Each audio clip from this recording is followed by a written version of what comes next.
The Locked On Podcast Network presents the Big 6 in 60. The 6 biggest national sports stories from the local experts of the Locked On Podcast Network. Get the real story, why it matters, what's next, who wins the big game, and more, all in 60 minutes. The Big 6 in 60 starts now with the biggest story in sports. The Green Bay Packers just made the most monumental trade in franchise history. You are Locked On Packers, your daily Green Bay Packers podcast. I cannot believe he did it. I cannot believe Brian Gutekunst did, even though I had heard the whispers. The people that I talked to were like, there's real smoke here, even though no one would go so far as to confirm it. And I knew Green Bay was interested. I was dubious the Cowboys would actually pull the trigger. And what turned out to be true, and I had heard this morning as we record this live on Thursday late afternoon, I had heard this morning it was over. The relationship with Jerry and Micah had become irreconcilable. This is like when a couple gets a divorce, citing irreconcilable differences. That's what this was. And they had their handshake agreement, and it got ugly from there in a lot of different ways. And so now you're talking about Micah Parsons on the Green Bay Packers. It's 2 first-round picks, which we knew bare minimum that was the starting point. It was going to have to be 2 first-round picks. Guys, I'm still in shock that this happened, but 2 first-round picks and Kenny Clark. Now, Kenny Clark has been a very good player for a long time. He was not a very good player last year, and I don't think the Packers were going to roster Kenny Clark beyond this season.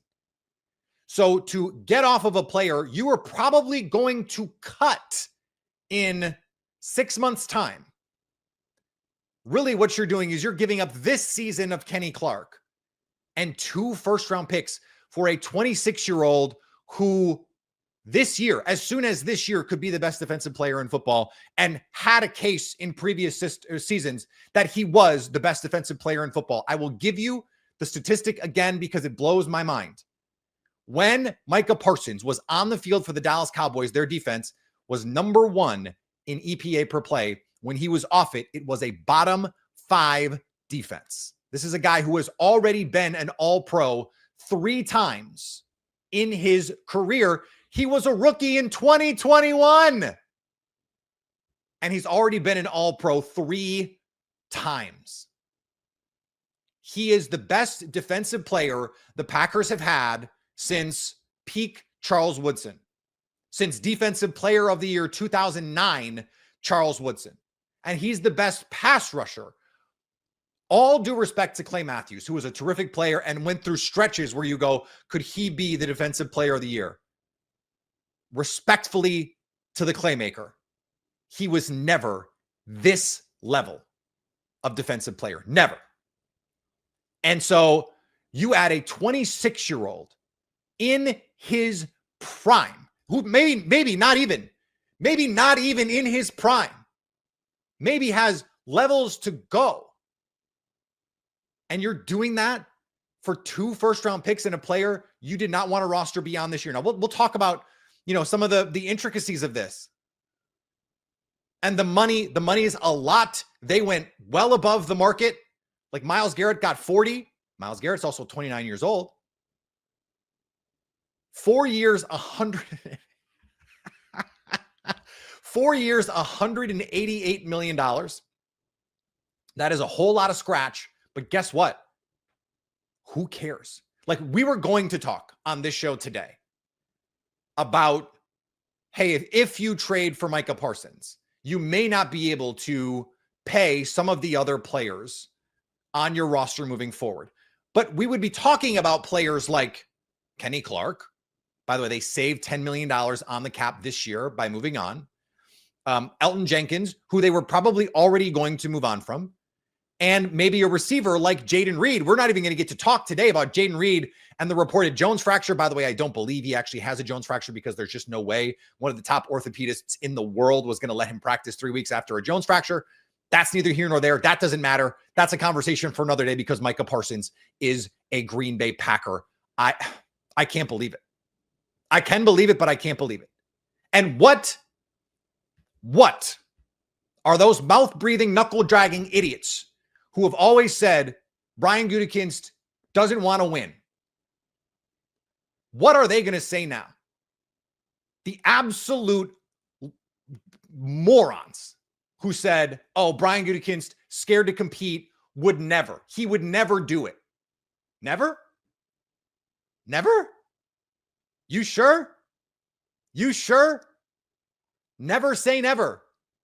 Never say never, because Micah Parsons is a member of the Green Bay Packers. And remember a week to 10 days ago when I said acquiring a player like Micah Parsons more than Trey Hendrickson fits the way the Packers view talent acquisition, because Brian Gutekunst paid top of market for Aaron Rodgers twice and then paid the top of the market for Jordan Love. He paid at the top of the market for David Bakhtiari. He paid at the top of the market for Jair Alexander. He paid near the top, I think at the time, the top of the market for Xavier McKinney.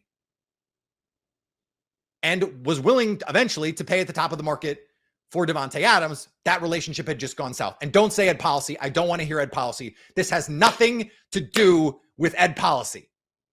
Brian Gutekunst had an opportunity. If he hadn't had an opportunity a year ago with Mark Murphy to trade for Micah Parsons, he would have done it. But we were on the squad show yesterday talking about what does urgency mean? What does we want to compete for championship means? And I remember right after Brian Gutekunst said that, when he said, hey, we have to change our aperture here. We have to start looking at this a little bit different. It's time to start competing for championships. I said, okay, Brian Gutekunst, what does that mean for you? You want to send that message to the building? You want to get the players in the right frame of mind. You want to get the coaches in the right frame of mind. All that is real and true. But what does that mean for you, Brian Gutekunst? And then he goes out and he signs Nate Hobbs and Aaron Banks. Again, all due respect to those players, they're not Micah Parsons. They're not pushing their chips into the middle of the table. They're not splashing the pot. And the reason you don't do it for Trey Hendrickson is because, well, he's on the wrong side of 30. Micah Parsons is 26 years old. If you wanted to care about the timeline, I don't, but if you wanted to, this is a player who can help the Packers go compete for a Super Bowl for the next half decade, who has a chance to be the best player on the field every single time he steps on it, who, if he can play week one, and we'll see, right?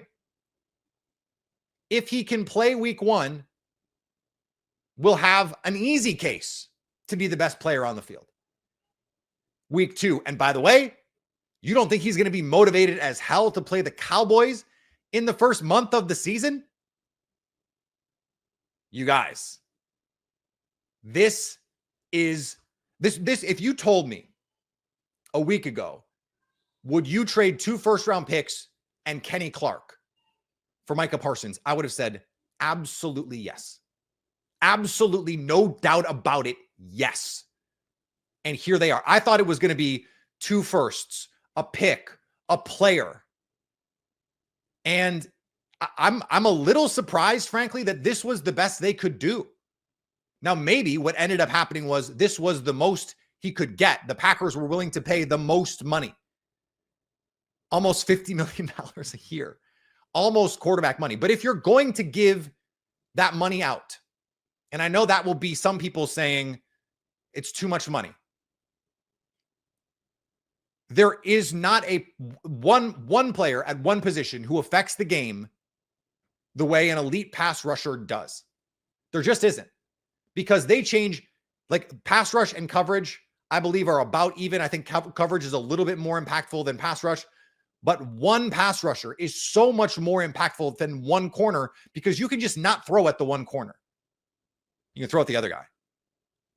You can't do that with Micah Parsons. You have to know where he is every single play. And you know who is going to scheme up some absolutely bonkers you-know-what stuff for Micah Parsons, lined up, mugging the A-gap. Oh my God, I just remembered it's Micah Parsons and Edgerrin Cooper in the same linebacker room. They could run double A-gap mug pressures with Micah Parsons and Edgerrin Cooper. I may need to lie down. I'm getting the vapors. What are we doing? What year is it? Where am I? Micah Parsons is a Green Bay Packer. Most people can't name all their financial accounts or even what they're worth, whether it's a 401k or properties or investments. And when you don't have the full picture, you can end up leaving money on the table. That's why there is Monarch Money. It's an all-in-one personal finance tool that brings your entire financial life together in one clean, easy-to-use interface on your laptop or your phone. Monarch does the heavy lifting for you. You can link all your accounts in minutes, see clear data visuals, get smart categorization of your spending, and finally feel in control of your money without ever touching a spreadsheet. I linked all my accounts to Monarch and immediately spotted a few subscriptions I wasn't even using.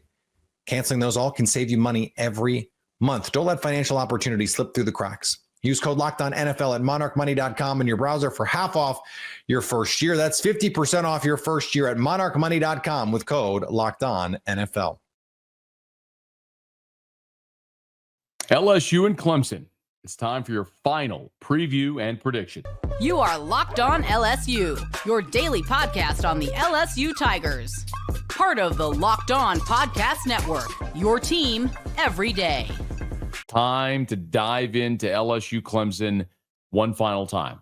We'll break down both sides of the ball, special teams, and then give you a final preview and prediction for the Tigers against the Tigers in a top 10 matchup that has been one of the most anticipated in certainly LSU, Baton Rouge, Tiger Town since 2011 when LSU opened up with Oregon.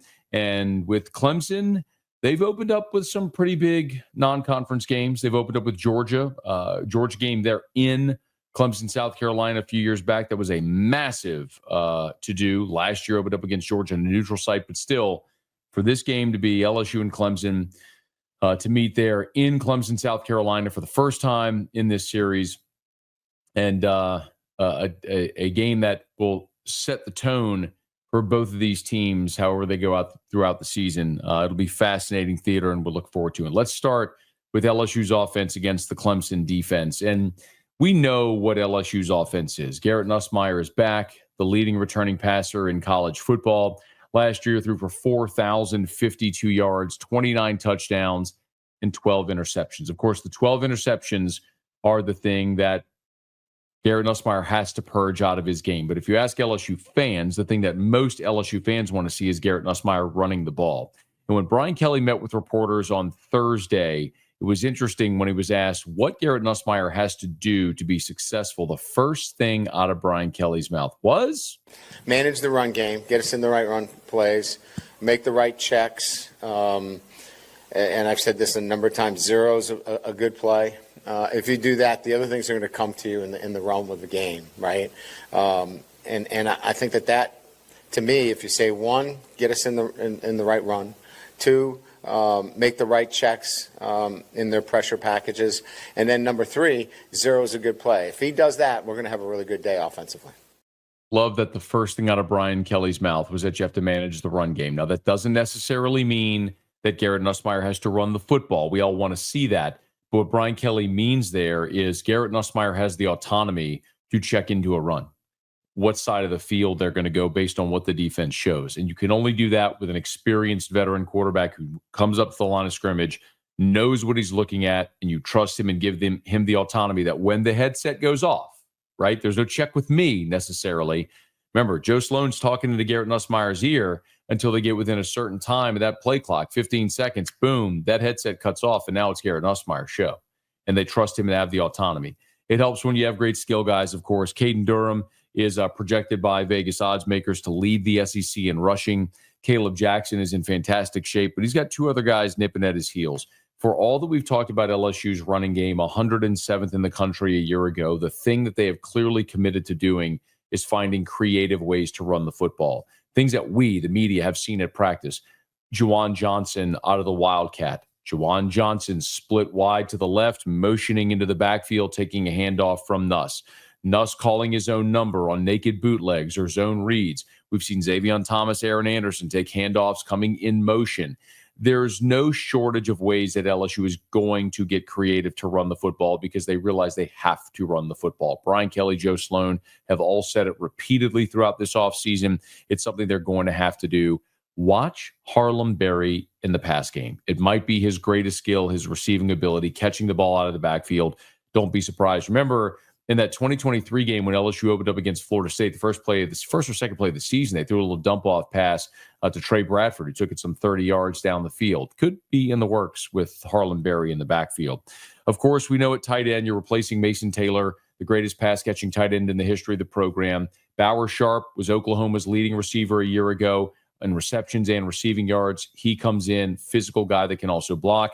And Trey'Dez Green is a problem. For most of fall camp, we saw Trey'Dez Green matched up against Harold Perkins to sort of simulate what it would be like to be against a super athletic guy. And Trey'Dez won more than his fair share of opportunities. Certainly in the red zone, we're going to see that. But he is going to give guys trouble all year long. Trey'Dez is wearing 14. You won't be able to miss him. He's the guy that's 6'7". And then out wide, I think you're going to see 6 wide receivers from LSU. Aaron Anderson, your leading returning receiver of a year ago. Chris Hilton, thank goodness, finally a healthy camp that we can see the promise of what Chris Hilton can be in a limited sample size. Of course, last year scored touchdowns in each of the final 3 games of the season, and in that limited action, averaged 27 yards per reception. Let me say that again. Chris Hilton averaged 27 yards per reception in limited action a year ago. He's a game breaker. They're going to throw the ball to Xavier Thomas. He's fantastic on the outside, up the sidelines. He's an outlet to Garrett Nussmeier. Nick Anderson, where's number 4? You're not going to be able to miss him. The question is, can he stay healthy throughout the season? He's been limited throughout spring and fall camp. Berrien Brown is the game breaker. If you're looking for someone who might blow the top off, make a play in special teams, I would be stunned if Berrien Brown didn't show off his wiggle in a big play against Clemson at some point. Watch number 6. You'll be thrilled by him. And then Kyle Parker has been absolutely magnificent. Strong-handed receiver who Garrett Nussmeier trusts, who catches the football. He wears number 12. You're going to see a lot of Kyle Parker. The big question, of course, is on the offensive line, which we've talked about ad nauseum at this point. The Tigers, according to Brian Kelly, will rotate as many as 8 guys. On the previous episode, Everydayers, you heard it. Shout out Todd McClure, former all-time LSU great, All-American, Falcons Ring of Honor, said he didn't like rotating. I had a chance to talk to another all-time great offensive lineman from Notre Dame. I'm blanking. Aaron. Why am I blanking? Who's at CBS Sports? Anyway, founded the Joe Moore Award. Anyway, I asked him about rotating offensive line. He didn't love it either. Rotating is not bad if it's in the spring or maybe in fall camp, but once you get to the regular season, you want consistency, and that's a hill I'll die on. I know things are changing because depth and the length of the season, that coaches feel that they have to be able to play more players because what we're learning is they're going to need them. But the continuity is the thing that separates our position from all others in our sport. We have to be 5 that function together as one, see the game through one pair of eyes. If I'm a left guard and I'm working with a left tackle, we're on the backside of zone and I'm covered on my outside shoulder with a 3 technique, I have to innately understand and feel, based on where that linebacker is, that we've got a combination block to, how long I have to stay for the backside tackle to take over, or how quickly I can leave if that backer is one that likes to trigger and fire. If you're rotating people and then you add different rotating backs to that, their sight lines, their eyes leading their feet, all of that are little nuances that determine whether or not a play hits correctly or it doesn't. So I'm not a believer in rotating people, and I do believe if you've got 2 quarterbacks, you don't have one. I think ideally you'd want to have 5 consistent upper-class linemen that play every game next to each other like Army did a year ago, and that's why they earned the award. They were the only unit to do that, and they were by far the most consistent. We saw what happened to Oregon. We saw what happened to Texas.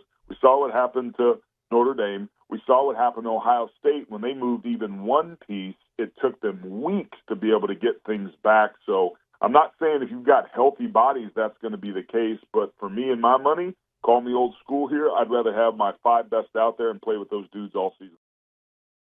My apologies to Aaron Taylor. I don't know why I blanked right there. He's one of the all-time great linemen in the history of Notre Dame, a first-round draft pick. He won the Outland, the Lombardi. He founded the Joe Moore Award, was a first-round pick of the Packers, won a Super Bowl, formerly of ABC, now of CBS. My apologies that I just totally blanked there. But Aaron Taylor, it's funny that the coaches seem to be dismissive of the idea that rotating offensive linemen is bad.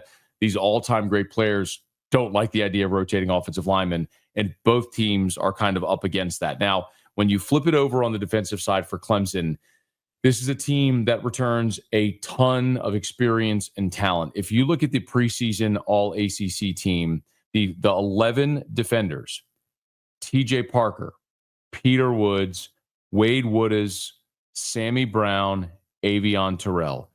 5 of the 11 first-team All-ACC Big 12 preseason preseason All-ACC defenders are from Clemson.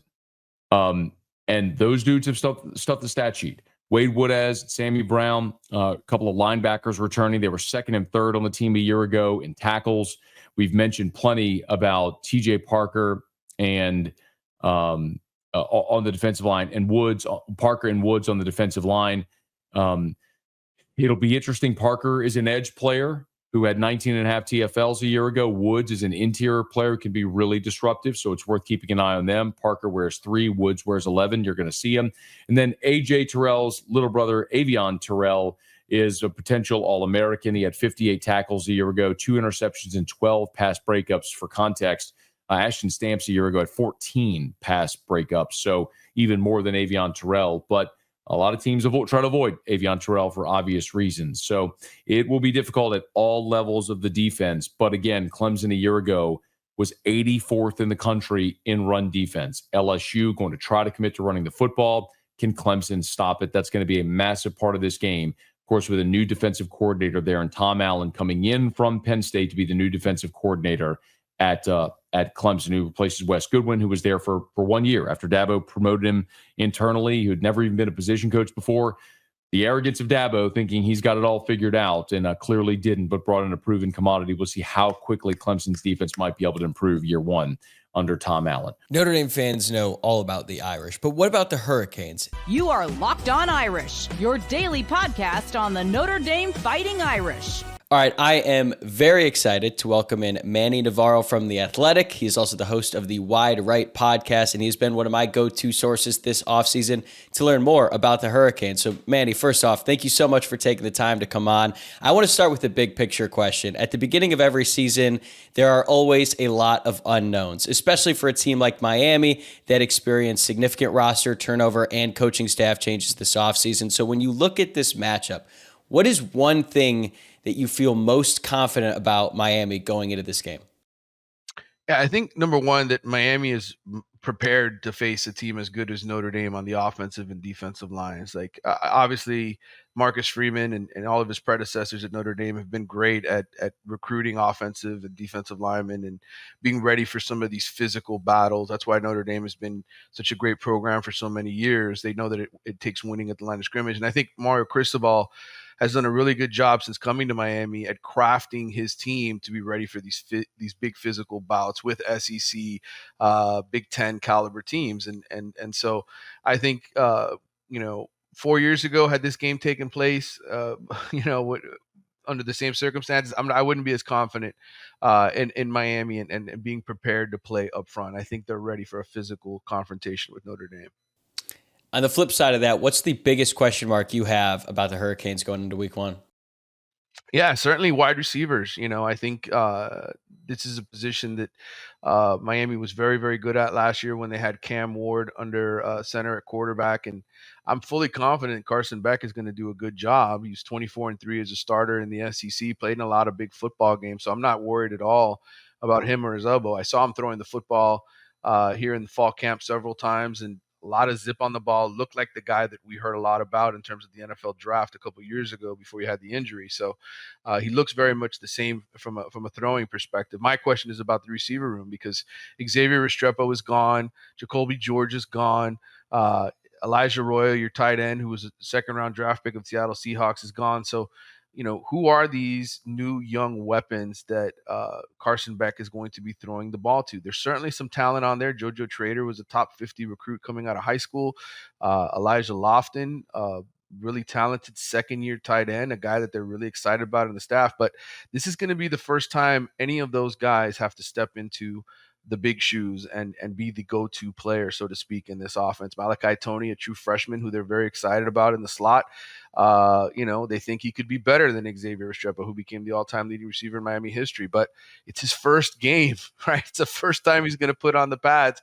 And oh, by the way, Notre Dame has a hellacious secondary. So good and experienced, so many guys who played in games on the way to the national championship game last year. So it's a heck of a challenge for a really young and inexperienced receiver group.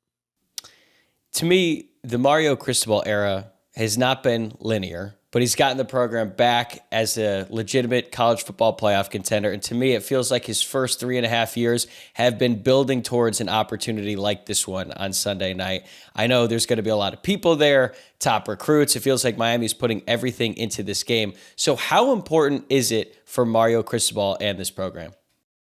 Certainly have to look good on TV, right? This isn't the kind of game you want to go into, especially in light of the way last season ended, where you blew a 21-point lead at Syracuse and missed a chance to make the college football playoff.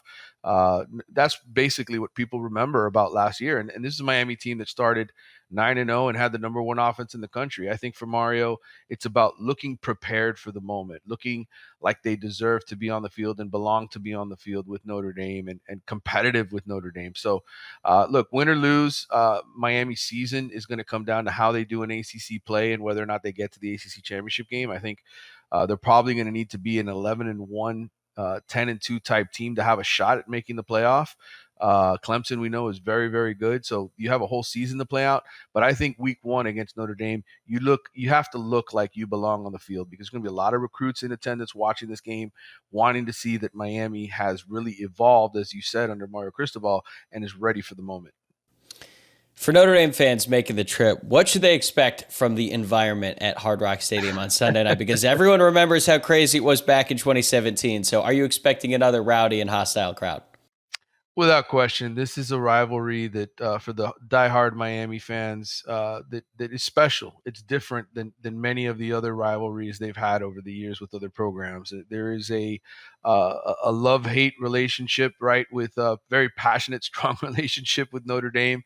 I was going to say, I don't know if it's a love-hate. It seems pretty one-sided. Well, love-hate in the sense of just it's that strong. It's almost like, right. It's either or. It's not indifference whatsoever. It's a very emotional, angry breakup type of thing for Miami fans, because they feel like Notre Dame walked away from the rivalry in the early 90s and feel like that they chickened out on playing Miami every single year. Now, granted, Miami didn't hold up their end of the bargain pretty much for the better part of the last 30 years in terms of being a competitive team on a national scale. But, it for a lot of Miami fans, it sticks in their craw that Notre Dame walked away from the series. And so there was a lot of animosity between the programs back in the 80s and 90s. So I think ultimately they can expect to be in a loud, raucous environment. And if you're wearing a Notre Dame shirt, I'm pretty sure nobody's going to put their arm around you and welcome you to Hard Rock.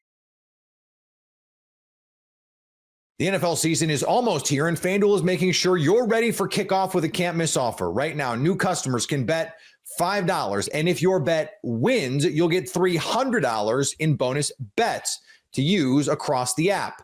Perhaps you believe the Packers are going to win the Super Bowl. Odds are shorter today than they were yesterday, I'll tell you that. I think I got them at 25-1.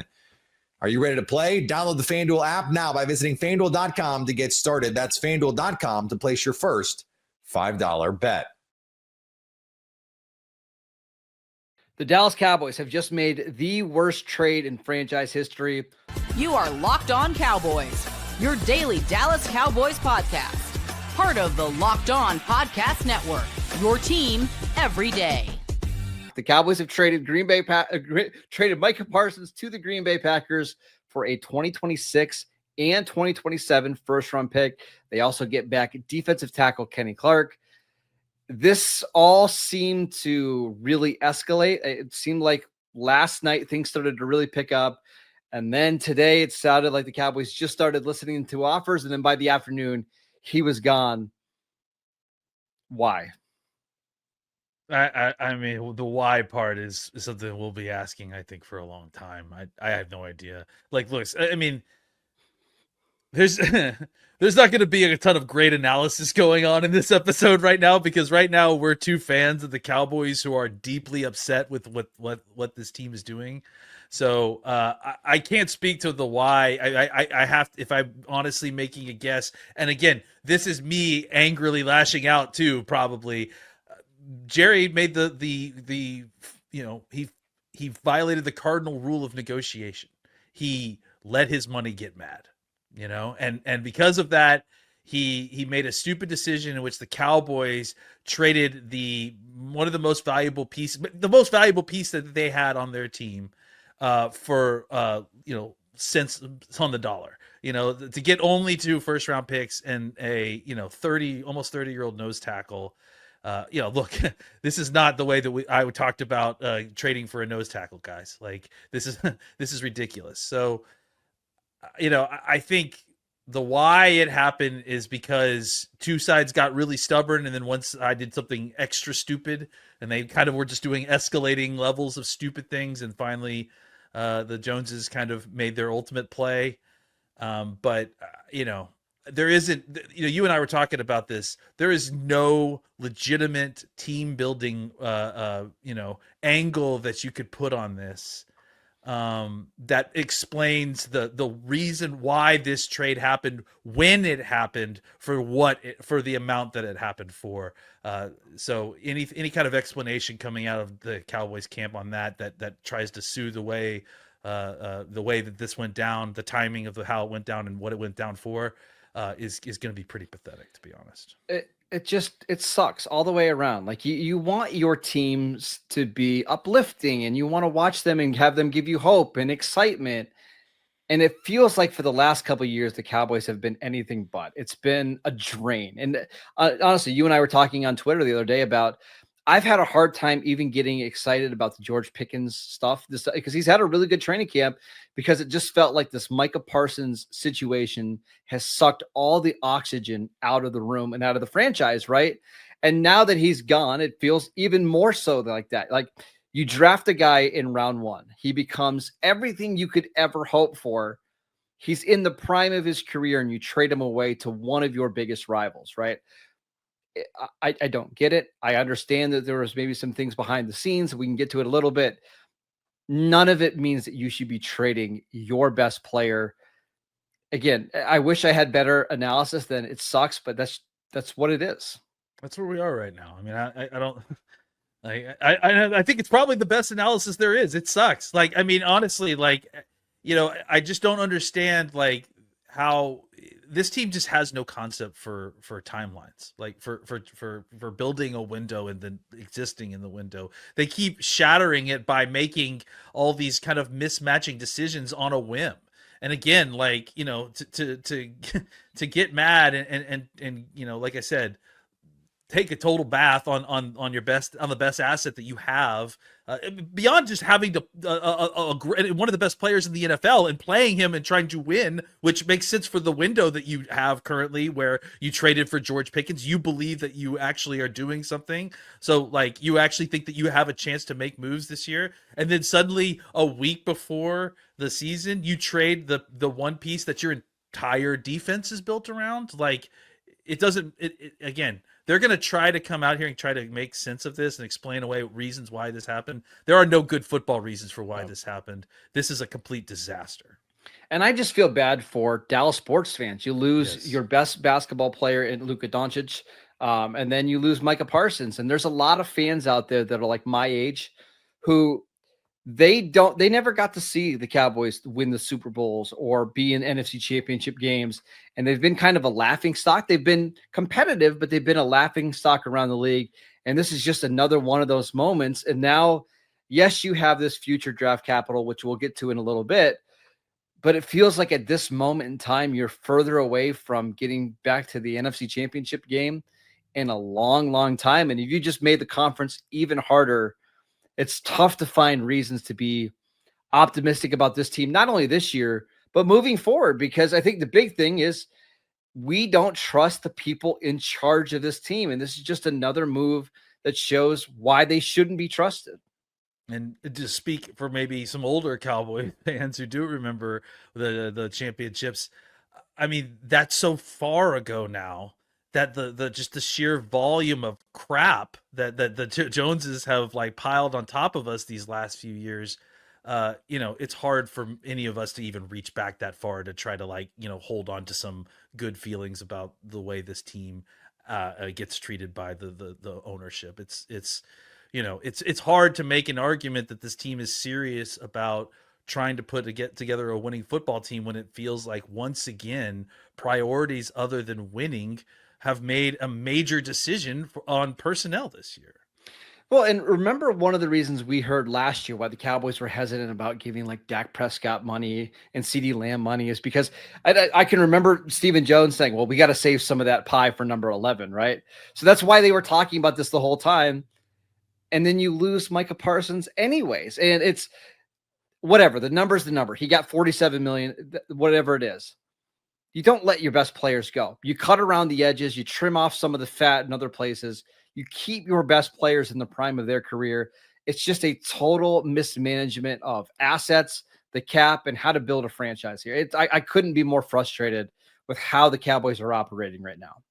Yeah, it's and I don't know how to feel for the players too. I'm sure they all have their own opinions on this, but I mean, there's just I can't believe Trayvon Diggs is going to be playing before Micah Parsons for the Cowboys. It's totally nuts. It's crazy to me that like the vibes could everything was seemingly so great just months ago. Everything felt so good.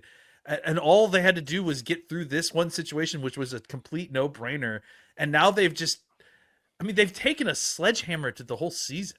Like, I mean, maybe they come back and fix this or whatever, but I mean, it's hard to believe that they will. No, you can't do it. The season's done. We'll get to it in a little bit, but like, there's going to be things to watch, but our friends at FanDuel, I looked at the odds today. Like the Cowboys went from like 40 to 1, 50 to 1 to win the Super Bowl. They're down to like 60, 65 to 1. Like this is not a Super Bowl contender. And frankly, it's probably not even a playoff contender anymore. Like losing your best player in defense has just sucked all of the hope out of this team for this year. Yeah. It's terrible. It's upsetting. That's the only way I can put it right now. Most people can't name all their financial accounts or even what they're worth, whether it's a 401k or properties or investments. And when you don't have the full picture, you can end up leaving money on the table. That's why there is Monarch Money. It's an all-in-one personal finance tool that brings your entire financial life together in one clean, easy-to-use interface on your laptop or your phone. Monarch does the heavy lifting for you. You can link all your accounts in minutes, see clear data visuals, get smart categorization of your spending, and finally feel in control of your money without ever touching a spreadsheet. I linked all my accounts to Monarch and immediately spotted a few subscriptions I wasn't even using. Canceling those all can save you money every month. Don't let financial opportunities slip through the cracks. Use code LOCKEDONNFL at monarchmoney.com in your browser for half off your first year. That's 50% off your first year at monarchmoney.com with code LOCKEDONNFL. This is the Phillies Postcast, your instant game reaction for the Philadelphia Phillies. Part of the Locked On Podcast Network. Your team every day.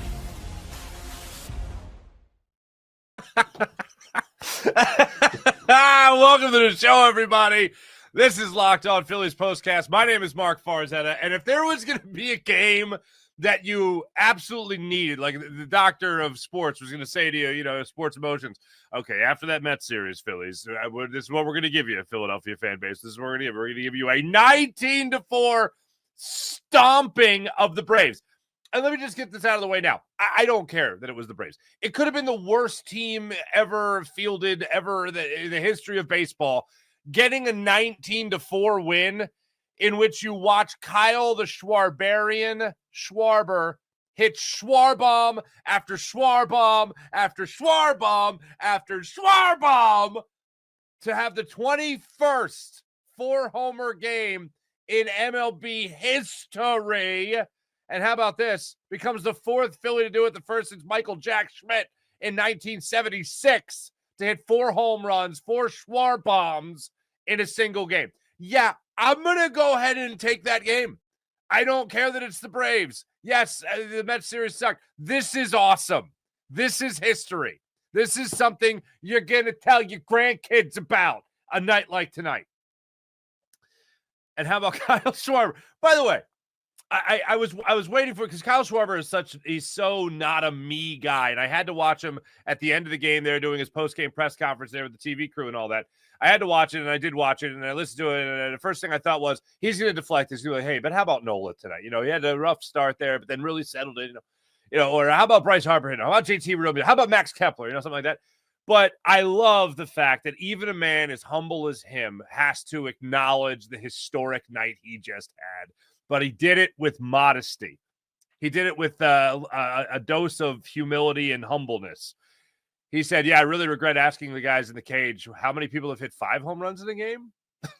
And then he pops out. He's 0 for his last one. No, he broke out of his. And look, here's the other thing. His homers tonight were not only just mind-blowing, but also the first one he hit was somewhat comforting. First home run that he hit tonight was in the first inning, and it ended up being a 27-pitch inning for Quantrill. And he comes up and hits that home run. He gets a 1-2 curveball that hangs up there, and he blasts it into the second deck 450 feet. Hey, look, it made it a 3-1 game.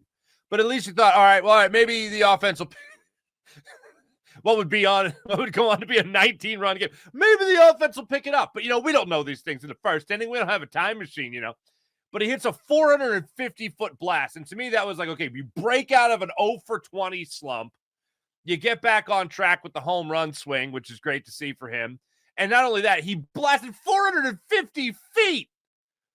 So it's a 3-1 game. And then that started a little rally there, because you end up tying first off, you end up tying the game at 3. Bryce Harper gets the base knock. Then JT Realmuto gets the 2-run home run. He blasted that one as well, 423 feet. Now it's 3-3 all of a sudden. Max Kepler, how you doing? Starting in right field tonight for Nick Castellanos. He gets a 3-2 cutter that just hung out there a little bit in on not on the hands, but inner half of the plate. He hits that one 399 feet. Now all of a sudden you went down 3-0. Now all of a sudden you're up 5-3. Big bang boom, just like that. And Kyle Schwarber, the Schwarberian, started it. With that solo home run. Then he comes back up after a Bryce Harper home run in the third inning. He steps up to the plate in the fourth inning. This time he gets a 3-2 curveball hanging up there again, 383 feet that he just wrapped around the fair pole in right field for a 2-run home run. That one gave the Phillies a 10-3 lead. By this time it was on like Donkey Kong. Okay? Then he comes back up in the fifth inning, and he blasts another home run. This one, 378 feet. One-handed, 2-2 fastball away. This was a 3-run home run. See you later. Home run. Phillies are now up 15-3. But wait, there's more. One more, as a matter of fact, for Kyle Schwarber, and that was in the seventh inning. 1-2. This one, a 1-2 changeup. A 1-2 changeup.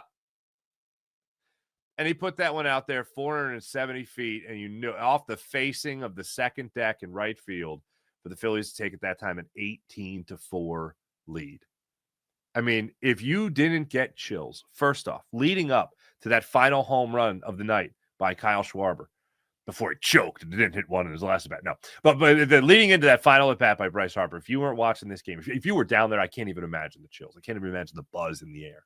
But if you're watching that game at home, like yours truly, and probably like you as well, seeing everyone on their feet, they're teeing it up with the history. Michael Jack Schmidt. I mean, listen to this. You got to go back. I mean, you can talk about 1920 from, Major League Baseball, whatever, officially, blah, blah, blah. But, like, for instance, some of the names on this list, you can look at Ed Delahanty, 1896. I'm sorry, what? 4 homer games in franchise history. Chuck Klein, 1936. Okay, I've at least heard of that as a real year. And then Michael Jack Schmidt, which is a game in Chicago against the Cubs that was ridiculous, and it was 1976, and I know 1976 was a real year. So anyway, you got to look at Kyle Schwarber stepping into the plate at that moment. Everybody in the crowd already knows what's what. Everybody's got their phone out. They're trying to watch live and in person and on their phone, live and in person and on their phone. And there was a buzz, and that 1-2 changeup, he just annihilated for the 4th home run of the game for him. And in the process, 9 RBIs, a club record. The Phillies have been around since 1883. And you mean to tell me nobody's got 9 RBIs in a game before? What are we doing? This game from Kyle Schwarber and the Phillies in total, with, putting up 19 runs, for instance. This game was a very nice warm hug that we needed after an abysmal Mets series. So, yes, I don't care that it was the Braves. Yes, I would have loved to have seen this kind of offensive output against the Mets, but I hate to break this to some people. The Mets are a much better baseball team than the Braves. But seeing the Phillies do what they did tonight, this is exactly what the doctor ordered for you, Philadelphia fan base. So, yes, you better be excited about the player of the game. Let's make it official. This is the Locked On Player of the Game.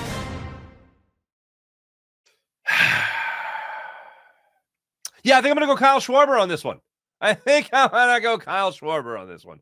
By the way, in New York, top of the 9th inning, the Miami Marlins, talking about playing down to your opponent, are leading the New York Metropolitans 7-4 with 1 out in the top of the 9th in New York. How about that? That's a bit of a fun one.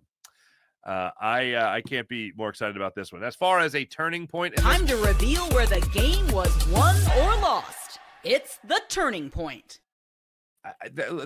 Max Kepler putting the Phils in front, like they didn't just tie. They put it in front. You could certainly go with that, but you had a 3-0. You were down 3-0 going into the bottom of the first inning. Aaron Nola looked like garbage in that first inning. 37 pitches, bases loaded, 1 out situation. And bases loaded, 1 out situation. You got 21 pitches already racked up there, Aaron. Come on, man. And then it seemed like he just got crazily fastball. He fell in love with his fastball, which is not, I'm used to in olden times with Aaron Nola, him falling in love with his sinker, his 2-seamer, but not necessarily his 4-seam fastball. And man, he just fell in love with that pitch tonight. But yeah, 21 pitches already with the bases loaded, 1 out situation. He allows 3 runs to score. You're down 3-0. The horrible vibes could have continued, but the good vibes got going when the game turned around, when Kyle Schwarber blasted that curveball 450 feet. And you know what he said? He said to the evil baseball gods that want to doom the Phillies, not today. That's what Kyle Schwarber said. And he said it again and again and again as the game went on. And again as the game went on. The NFL season is almost here, and FanDuel is making sure you're ready for kickoff with a can't-miss offer. Right now, new customers can bet $5, and if your bet wins, you'll get $300 in bonus bets to use across the app. Perhaps you believe the Packers are going to win the Super Bowl. Odds are shorter today than they were yesterday, I'll tell you that. I think I got them at 25-1. Are you ready to play? Download the FanDuel app now by visiting FanDuel.com to get started. That's FanDuel.com to place your first $5 bet. How do the Longhorns pull off the upset against the defending champs? You are Locked On Longhorns, your daily podcast on the Texas Longhorns. Part of the Locked On Podcast Network, your team every day. How about a few keys to a Texas victory at the Shoe? Some of these are pretty obvious. Some of these are a bit more game specific. We'll start with an obvious one. Win the turnover battle. Texas went 13-3 last season. In the 13 wins, the Longhorns turned it over a total of 17 times. That's just over 1 per game. In the 3 losses, the 2 to Georgia and the Cotton Bowl to Ohio State, the Longhorns turned it over 10 times, more than 3 per game. Again, it's obvious all across football. That's usually how it works. The team that wins the turnover battle has a much better chance of winning the game. Last year's team, proof of how important that margin really is. In January, Ohio State had 1 turnover. Texas had 1 turnover until basically the last play of the game on 4th and goal, down by 7 late in the 4th quarter. You talk about making a difference. Yeah, that second turnover made a difference in Arlington. You can afford a turnover this weekend, and the odds are you probably will have 1. New quarterback, a lot of new faces on offense, hostile environment, and oh yeah, their defense is really good. I think you can live with one. Any crooked number, that's where things get a little dicey. Now, Steve Sarkisian has told the media multiple times that two of the biggest things that he's been emphasizing during fall camp, ball security and creating takeaways, right? Protect the rock on offense, get the rock back on defense. Feels like Texas should do a pretty good job of generating takeaways, right? You hope that number is crooked. It's an elite defense. You've got a new Ohio State quarterback making his first career start. Obviously, a new play caller there as well. A lot of new faces on that side of the football. Everything sort of shapes up nicely for the Longhorn defense to create a takeaway or two. And hey, last year, the Longhorns were second in the country in takeaways. They had 31 in 16 games, just about 2 a game. Again, they only had 1 in January. Can they get multiple on defense? Can they protect the ball on offense? That's key number 1. Key number 2, the red zone offense has to be on point. I mean, Coach Sark had jokes in his Monday presser when he was asked about the team's red zone issues from the last 2 years. And I get it. We talked about it on Tuesday. He's annoyed about the question because he's been asked that same question 40 different times since the game in January. And Sark on Monday brought up a stat saying that the Longhorns' touchdown percentage in the red zone actually got better from 2023 to 2024. And he's right. It did. It went from 50 to 64%. Number one, that's still not good enough. And number two, there are a few other stats that show that the overall red zone offense actually took a step back last season. I mentioned the other day that Texas's red zone scoring percentage actually went down. So that stat was touchdown percentage. This is the overall scoring percentage, touchdowns and field goals combined.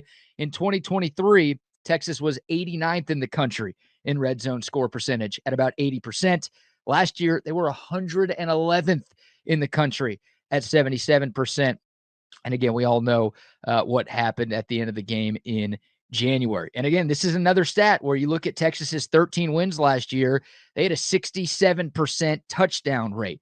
In their 3 losses, it dropped to 37.5%. So that's an obvious number that you can look at. When Texas was right last year, they were converting in the red area. When they were wrong, well, they weren't. And you look at their overall red zone possession scores, a lot better in the wins than it was in the losses. So that's number 2, the red zone offense. It's got to be better all season long, but in a game like this where every point is going to matter, I don't think 3 gets it done this weekend. 0 really doesn't get it done this weekend. You got to punch it in. Hopefully having Arch Manning and his dual threat ability can help out there. Hopefully having the 230-pound CJ Baxter back can help out there. Trey Wisner's a little bigger, going into really his second year as a big-time running back for this team. There are reasons to believe it should be better. Now it actually has to be better. Key number 3, contain number 4 and number 88. Everyone's talking about containing Jeremiah Smith, and he's going to be the best player on the field on Saturday, regardless of team, regardless of who's got the ball. I mean, this dude is unbelievable. The Longhorns obviously did a phenomenal job against Jeremiah Smith in the Cotton Bowl. Held him to just 1 catch for 3 yards. His overall season numbers, 76 grabs, 1,315 yards, and 15 touchdowns. Again, against Texas, 1 catch, 3 yards, 0 touchdowns. But the 2 guys who, spent most of their time covering Jeremiah Smith, Jahdae Barron, who's now in the NFL, and Andrew Makuba, who is also now in the NFL. There were some one-on-ones with Barron against Smith, but most of it was, Jahdae Barron on him, and then Andrew Makuba bracketing him over the top. I think Texas's game plan will be pretty similar, right? I don't think Texas is going to leave any of its corners on an island against Jeremiah Smith. I don't know if there's a corner in college football who can handle that matchup one-on-one. So you're going to have 2 guys on pretty much every play paying attention to number 4, but you don't have the Thorpe Award winner and you don't have Andrew Makuba, who, second-round pick by the Philadelphia Eagles. Those guys were legit. And, I still think Texas has a really, really good secondary, but Jeremiah Smith is really freaking good, and he's openly talked about being on a mission to have a much better individual performance this time around. And Ryan Day and Brian Hartline are going to do whatever they can to make sure that Smith can make a much bigger impact this time around. And then number 88 is Max Clare. I don't know if there are enough people nationally, and I don't know if there are enough Longhorn fans talking about Max Clare, the transfer tight end from Purdue, a guy that Texas wanted early on. And look, Texas is happy with Jack Endries. I'm happy with Jack Endries. Jack Endries was the second highest graded tight end who transferred this offseason. Number one, Max Clare, who's from the area and wanted to stay in Big Ten country. Last year at Purdue, a really bad team, bad offense, bad everything. 51 catches, 685 yards, 4 touchdowns. The tight end is often the quarterback security blanket. Julian's saying new quarterback wants those easier throws, those shorter throws over the middle of the field. 88's a difference maker, and that can't be a guy who has a big day. Again, it's tough. You can't double everybody on Ohio State. Carnell Tate's good. Brandon Indus is good too. But, man, Max Clare can be a weapon for the Buckeyes. I like Texas's linebackers. I like Texas's safeties. I think they can handle this job, but not letting either of those guys get loose. A big key for the Longhorn defense, I think, trying to slow down the first-time starting quarterback, Julian Sayin. And then speaking of quarterbacks, last but not least, key number 4, Arch Manning needs to be one of 11, not one of 1. Everyone's talking about Arch. Everyone's been talking about Arch for a long, long time. Everyone knows about the Heisman odds, the odds to be the number 1 overall pick. I mean, I don't have to explain to you guys everything that's been happening with Arch Manning and just the level of expectations that are placed upon QB1 going into this game and going into this year in general. This is a team game. Arch Manning cannot do this alone. I think he's going to be ready to go on Saturday. He needs the other 10 guys around him on offense to be there too. 4 new starters on the offensive line, some new receivers, a new tight end. Those guys need to elevate their game to match what Arch does and also to match just the heat of the moment, right? And for Arch Manning, he's got to trust the other 10 guys around him. This can't be a hero ball type of situation where Arch feels like he has to do everything on his own. And he's got to take off and run every time he drops back because he doesn't trust his receiver to go make a play. Or, he's got to check at the line of scrimmage because he doesn't trust this offensive lineman to pick up this blitzer. Whatever it is, Arch has to trust his teammates, and Arch's teammates need to, again, elevate their games to be ready to go in a hostile environment against an elite defense. Of course, Arch has to be great too. That's the obvious one, but I don't care if Arch is the second coming of Peyton Manning and Eli Manning. I don't care if he's better than those guys combined. You're not going to beat this Ohio State defense in their house 1-on-11. You've got to get contributions from everybody. Arch has to have that mindset, and the team has got to be ready to go. So those are my 4 keys to a Texas victory. Why 4? Well, that's a football number, and we're talking football. So there you go. My 4 biggest keys to a Longhorn upset win at the Horseshoe. Let me know. Did I get it right? Did I get it wrong? What would you add to that mix as well? Comment below with your thoughts, and would love to see and hear your score predictions as well.